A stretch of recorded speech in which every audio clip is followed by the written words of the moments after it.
Anyways, ganap nga, isamahan nyo nga kaming mag-asikaso at mag-apply ng visa namin ni Bebo papuntang Japan. Pero syempre, bago ang lahat, magsaging update nga muna tayo. Malalaki na nga sila at malapit na silang maging turon. As always, sa sasakyan na nga lang ako nag-ayos dahil anong oras na rin to at marami pa nga kaming kailangan kompletuhin. Una nga namin ginawa ay kumuha nga muna kami ng bank certificate at bank statement. After nga naming makuha ay punta na nga kami dito sa Great Image para magpa-picture na ng visa picture. Kaya lang, ang sabi nga nila sa amin ay maghihintay pa nga daw kami ng mga 20 minutes. Kaya naman nag-decide na nga lang muna kami mag-lunch dito nga sa may Gilligan. Kung mga time nga na to ay siguro mga 2 or 3 p.m. na nga to at ngayon pa nga lang kami kakain ni Bebo. Medyo late na nga rin kasi kaming nagising at sa mga nanghihingi pala ng update about sa pag-gym namin ni Bebo, tsaka na yun. Pagkatapos nga namin mag-lunch ay dumiretso na agad kami dito sa Great Image at nagtanong nga kami tapos pinapasok na rin naman nila kami. Nakapolo nga kami dalawa ni Bebo ngayon baka kasi kako required na ganito yung suotin. At pag visa picture pala, bawal nga tayong ngumiti at bawal nating i-flex ang mga braces natin.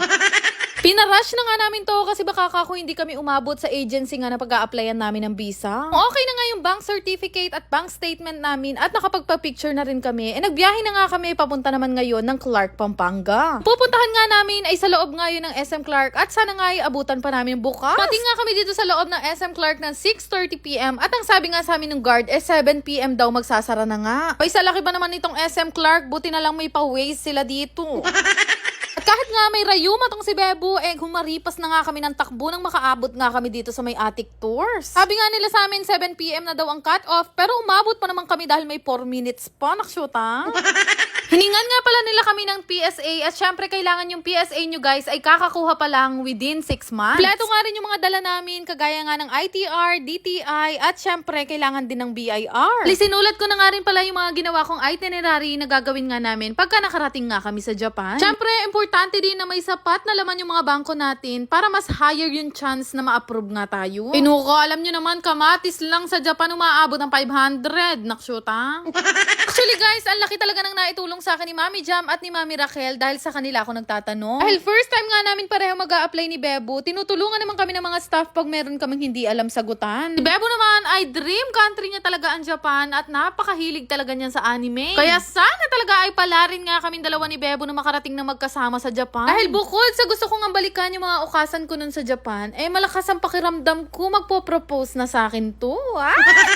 Ganun lang naman kadali mag-apply ng visa, kaya naman babalitaan ko na lang kayo kapag kami resulta na. Multiple visa na nga pala yung in-applyan namin, malay nyo naman makalusot.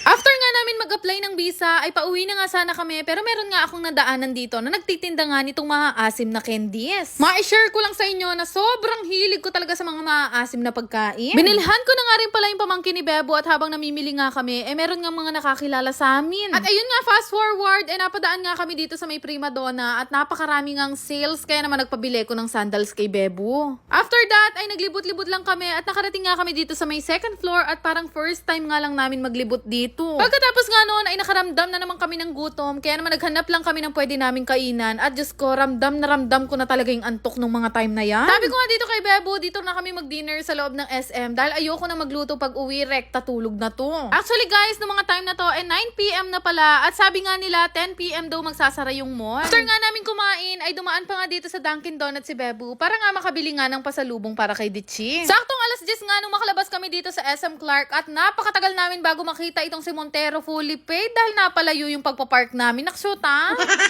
At habang nasa biyahe nga kami, nainggit pa nga ako dito sa mga nagtitiktok sa taas. Oo nga naman, ang ganda-ganda ng background nila. Sana all.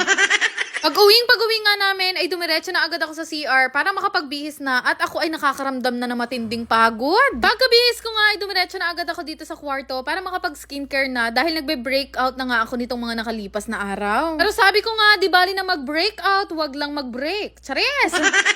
Kaya naman hanggang dito na lang at tatapusin ko na to. Wala na akong maichismis sa inyo. Nakshoot ha?